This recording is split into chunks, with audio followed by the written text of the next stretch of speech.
memperjuangkan Indonesia di tahun 1913 adalah negara yang amat subur. Akan tetapi juga merupakan bangsa yang tergajah. Rakyatnya sengaja dibuat bodoh dan terkungkung dalam kebodohan.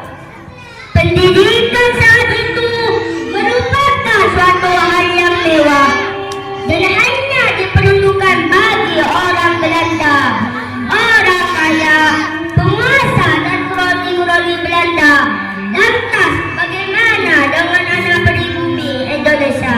Mereka semua jadi berbodoh tanpa mengenal pendidikan dan sengaja dicetak untuk menjadi gemuk dan budak-budak Belanda. Mereka didoktrin, tidak perlu pintar, tidak perlu sekolah. Tujuan Belanda supaya pribumi tetap bodoh dan terus-menerus dalam kegelapan tanpa pendidikan dan tanpa harapan. Namun dalam kegelapan itu muncullah setitik harapan ketika lahir seorang putra Indonesia, Raden Mas Suwardi, dari kalangan Ingrat berdarah biru, yang kemudian hari mencopot gelar bangsawannya demi menyatu dengan rakyat biasa. Akan tanpa pandang kasta yang kini dikenal sebagai Bapak Pendidikan Indonesia, Ki Hajar Dewantara. Sekiranya aku seorang Belanda, aku merasa malu mengadakan pesta kemerdekaan di atas negara yang terdapat kemerdekaan. Gempalah Belanda, kemudian Suwardi diasingkan ke Belanda. Justru di tanah asing itu semangat perjuangannya semakin menggebu-gebu.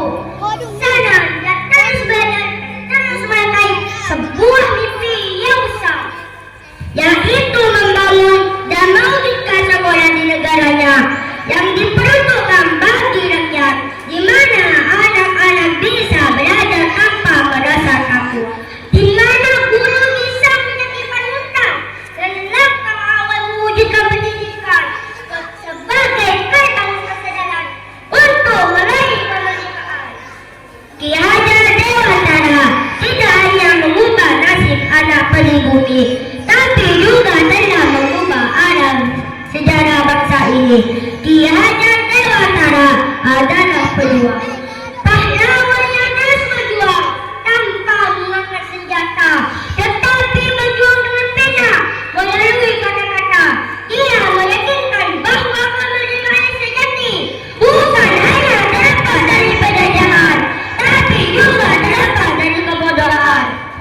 Setiap anak Indonesia yang menulis satu huruf pertamanya, di sanalah semangat Ki Hajar Dewantara tetap hidup, bukan hanya sebagai Bapak Pendidikan, tapi juga sebagai pahlawan yang menyerahkan obor peradaban. Kini beliau telah tiada, tapi pendidikan dan perjuangan akan terus dilanjutkan. Semboyan pendidikan Indonesia yang akan tetap terukir sesuai dengan cita-cita dan harapan Ki Hajar Dewantara. Ingat so, Sukarno, ingat yo, Manungkaso, Sumuri,